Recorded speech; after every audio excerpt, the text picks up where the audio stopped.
আসসালামু আলাইকুম। সংবাদে আপনাদের সবাইকে স্বাগত জানাচ্ছি। আমি ফিরোজ তোহা। শুরুতেই আরবে কেবলস সংবাদ শিরোনাম। বাংলাদেশের সর্বশেষ গুরুত্বপূর্ণ আপডেট সংবাদে আপনাকে স্বাগত। শুরুতেই সংবাদ শিরোনাম, পরে বিস্তারিত। শুরুতেই জানিয়ে দিব, ছাত্র হত্যার হোতা শতাধিক পুলিশ।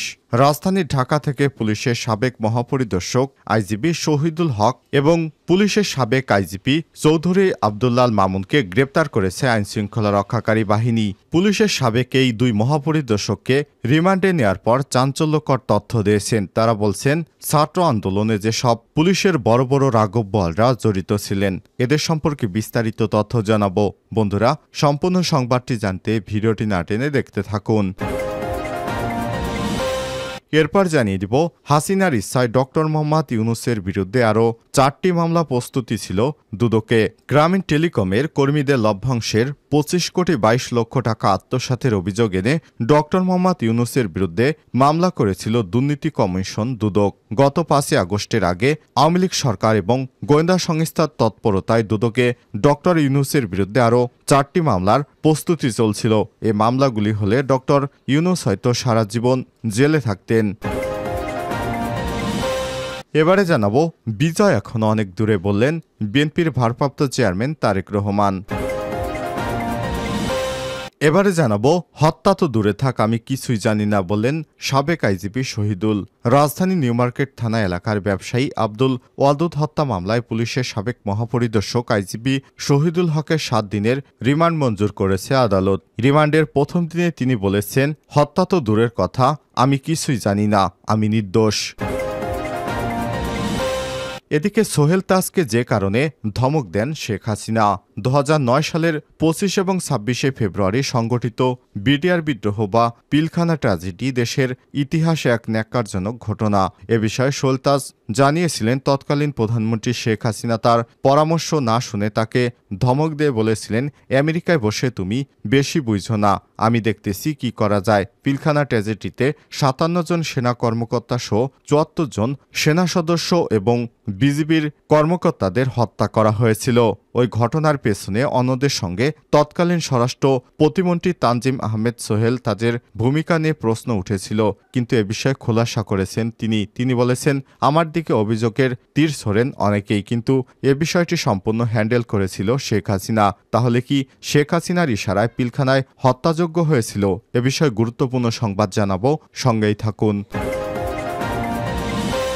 এবং সর্বশেষ জানিয়ে দিব, মাদক কারবারি 2 গ্রুপের গোলাগুলিতে অটোরিকশা চালক নিহত।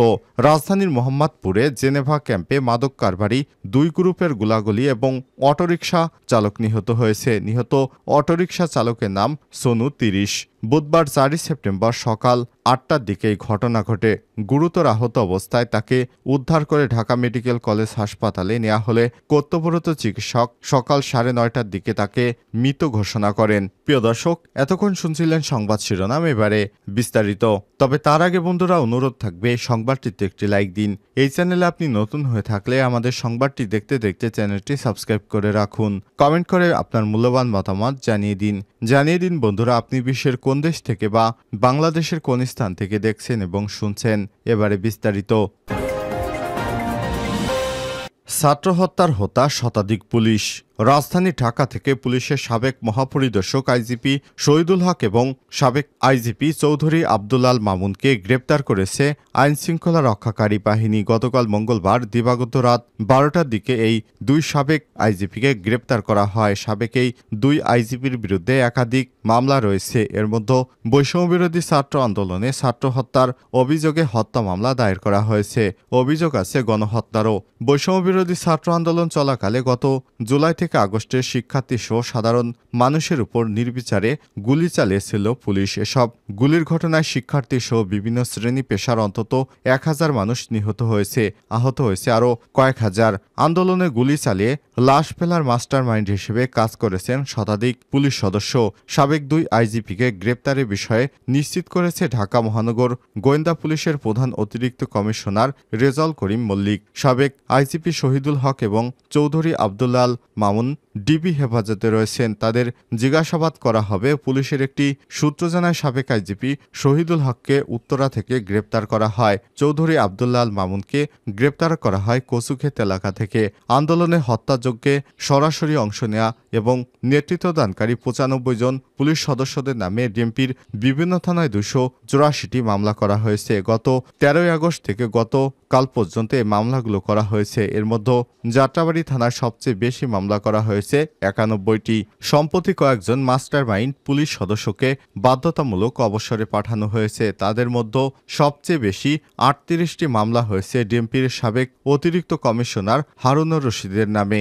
এর পরের অবস্থানে রয়েছে পুলিশের সাবেক আইজিপি চৌধুরী আব্দুল্লাহ আল মামুন। তার নামে মামলা হয়েছে ৩৬টি। সাবেক ডিএমপি কমিশনার হাবিবুর রহমানের নামে মামলা হয়েছে ৩৩টি।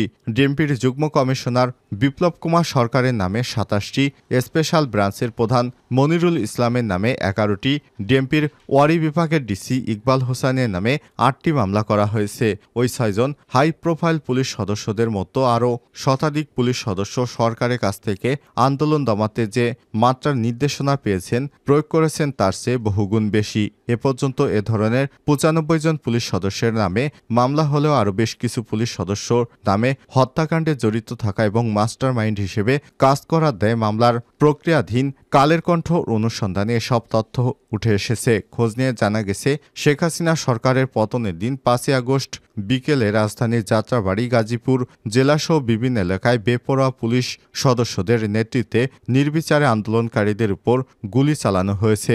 আন্দোলন দমাতে শেখ হাসিনা সরকার দফায় দফায় ইন্টারনেট বন্ধ করে, যাতে ওই সময় পুলিশ সদস্যদের বেপরোয়া তাণ্ডব সামাজিক যোগাযোগ মাধ্যমে প্রকাশ না পায়। কিন্তু অতি সম্প্রতি পর্যায়ক্রমে যেসব নৃশংস হত্যাকাণ্ডের ভিডিও ফুটেজ সামাজিক যোগাযোগ মাধ্যমে ভাইরাল হতে শুরু হয়েছে, পুলিশ সদস্যদের বিরুদ্ধে দায়ের করা কিছু মামলার এজাহার, ওই সময় ঘটনার ছবি এবং ভিডিও ফুটেজ বিশ্লেষণ করে পুলিশের তাণ্ডবের বেশ কিছু প্রমাণ পাওয়া গেছে।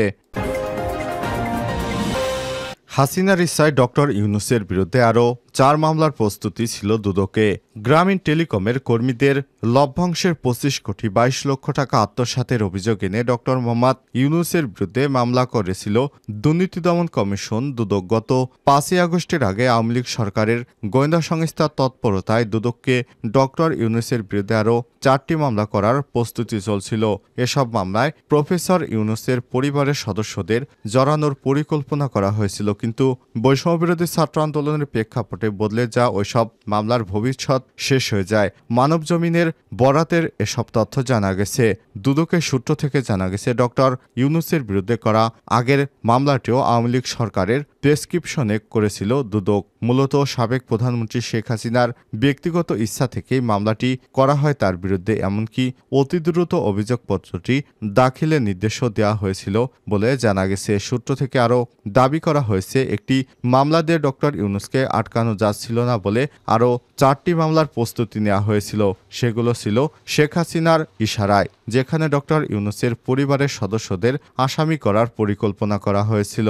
আর এই কাজে সক্রিয় ছিল দুদকের চেয়ারম্যান মোহাম্মদ মহিনুদ্দিন আবদুল্লাহ এবং তার ২ কমিশনার। বিজয় এখনো অনেক দূরে, তারেক রহমান।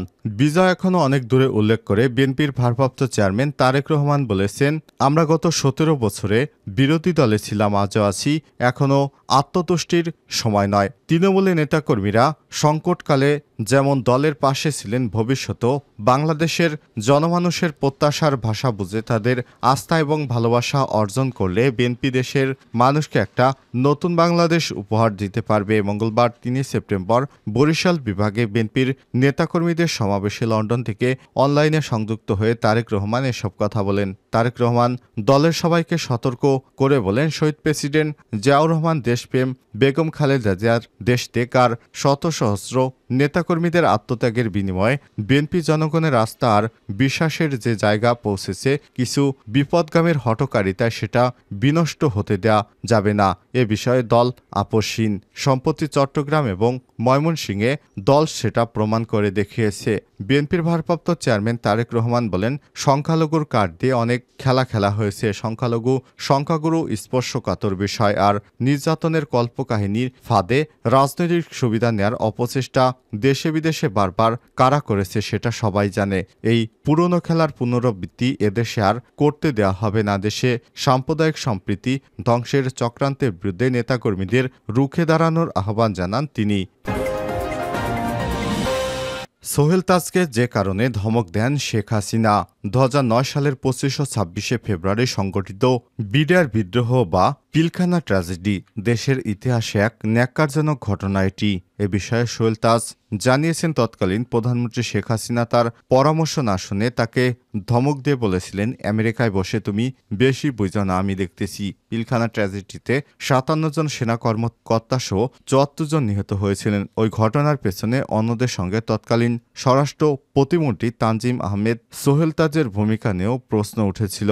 ঘটনার সময় যুক্তরাষ্ট্রে অবস্থান করা সোহেল তাজের দিকে অভিযোগের তীরও ছোড়েন অনেকেই। সোহেল তাজ ওই সময়ের ঘটনার বর্ণনা দিয়েছেন। তিনি বলেছেন, যুক্তরাষ্ট্রে বসে যখন ঘটনার খবর পাই তখনই তিনি পুলিশের আইজিপির সঙ্গে যোগাযোগ করেন। পরে স্বরাষ্ট্রমন্ত্রী সাহারা খাতুনের সঙ্গে কথা বলেন। এক পর্যায়ে কথা বলেন প্রধানমন্ত্রী শেখ হাসিনার সঙ্গে। তৎকালীন প্রধানমন্ত্রী তার পরামর্শ না শুনে তাকে ধমক দিয়ে বলেছিলেন, আমেরিকায় বসে তুমি বেশি বুঝো না, আমি দেখতেছি কি করা যায়।